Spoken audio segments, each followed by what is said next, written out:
Bonjour à tous, aujourd'hui pour ce nouveau portrait d'un tatoueur, je vais vous parler d'un artiste new-yorkais qui a grandement fait parler de lui ces dernières années, notamment grâce à la promiscuité qu'il a acquis avec de nombreuses célébrités, ainsi que pour son style de tatouage réaliste. En bref, aujourd'hui je vais vous parler de Bang Bang. For me, like my biggest fear when I began my career in tattooing was being a bad tattoo artist. Like nothing to me would be worse than being a bad tattoo artist because it's permanent. It's for a person. Tattoos are really, man, you think of what someone's been through to want an image on their skin forever. Whatever that emotional connection is, it's really strong. Tattoos are like, they mean a lot to people, and so like you have to give it enormous care, and it has to be great. So I was nervous to be a bad tattoo artist.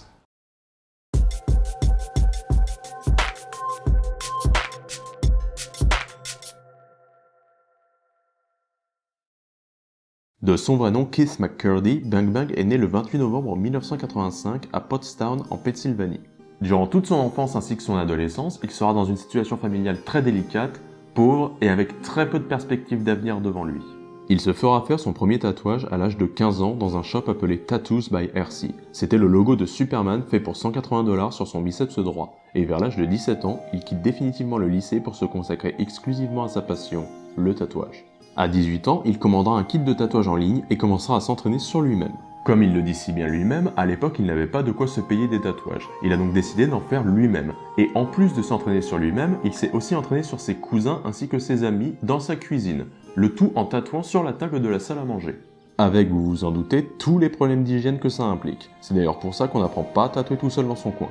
Puis, vers ce même âge, il commencera à tatouer au shop Rage of the Needle à Minquedale dans le Delaware, où chose rare, il a déjà un poste de tatoueur et non d'apprenti.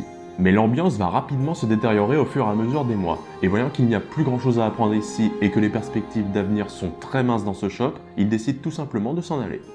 Anecdote assez marrante, c'est durant cette période qu'il se tatoue 2 pistolets sur chaque côté du cou, entre autres pour se démarquer de tous les autres et symboliser le fait que désormais il ne fera jamais rien d'autre que tatoueur, et n'aura jamais un métier dit normal. Pourquoi 2 pistolets, vous demandez-vous? Eh bien lui-même n'en a à vrai dire aucune idée, mais en revanche ce qu'on sait c'est que son surnom ainsi que sa marque de fabrique Bang Bang viennent de ce tatouage-là qui a été fait sur un coup de tête. Il déménage à New York à l'âge de 19 ans, soit à peine une année après, où il tatoue cette fois au shop Crazy Fantasy, qu'il décrit d'ailleurs comme un immonde taudis. Puis il ira tatouer au shop Whatever Tattoo, où il va d'ailleurs rapidement acquérir la réputation de meilleur tatoueur du coin.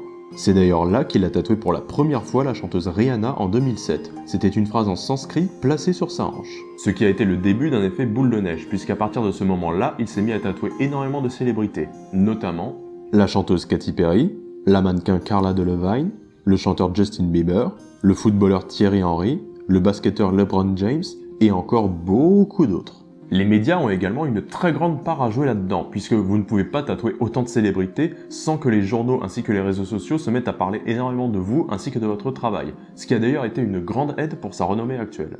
Il faut savoir que Bang Bang est très apprécié des personnes célèbres car ils n'hésitent pas à venir les tatouer directement chez eux, à partir avec eux en tournée pour faire des tatouages, ou bien encore dans des endroits beaucoup plus saugrenus comme une suite d'hôtels qui se trouve à 1500 km de là où il est, ou bien encore un jet privé en plein vol. Une autre anecdote amusante, Bang Bang a la particularité de demander à chacune des personnalités qu'il a tatouées de le tatouer en retour sur sa jambe gauche, ce qui donne des résultats parfois surprenants, mais souvent assez hasardeux. Mais bon, lui trouve que c'est beaucoup plus marrant que de demander un simple selfie. C'est en 2013, après différents allers et retours dans diverses shops de tatouage, notamment celui de Paul Booth, le Last Rite, qu'il décide de créer son propre shop à New York. Il en créera un deuxième en 2018 en complément du premier. Tous deux portent le nom de leur créateur, Bang Bang. Parlons donc maintenant du style de tatouage de Bang Bang. Il s'est spécialisé et distingué au fur et à mesure des années dans le réalisme, que ce soit le réalisme en noir avec des dégradés de gris ou encore le réalisme couleur, bien que pour celui-ci il en fasse beaucoup plus rarement. Il s'est aussi distingué avec des petits tatouages, puisqu'il a observé que les femmes préféraient davantage les petits motifs. Et comme la clientèle de son shop est constituée de 70% de femmes selon lui, il met un point d'honneur à ce que les petits motifs soient le plus détaillés possible.